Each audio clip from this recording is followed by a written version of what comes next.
রবিবার মানেই সবার বাড়িতেই একটু ভালো খাওয়া দাওয়া হয়। ঝাল ঝাল করে চিকেন কষা, নয়তো এরকম রগরগে লাল মাটনের ঝোল।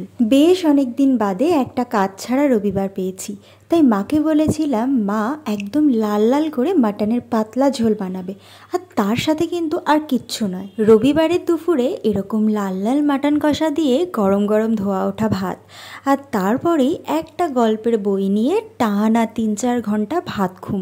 সত্যি ভাবলেই এত অসাধারণ লাগছে। যদিও সারা সপ্তাহ মাটনের বিভিন্ন রেসিপি আমার সামনে ঘোরাঘুরি করে, আর আমি ভেবেও নিই যে এবার মাটন আনলে হয় একটু অন্যরকম রেসিপি ট্রাই করব।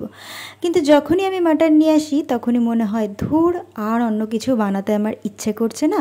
সেই মাকে বলি যে মা, তোমার হাতের এই পাতলা ট্যালট্যালে লাল লাল ঝোলটাই বানাও, এটা দিয়েই ভাত খেতে দারুণ লাগে আমার। আর এই মাটনের ফ্যাটটা আমার বোনের এখন এতটাই পছন্দের হয়েছে যে আমি যখনই বাজারে যাব ও কিন্তু আগেই বলে দেয়, দিদি ওই মাটনের গুদগুদিটা আনবি কিন্তু, আমার খুব পছন্দ।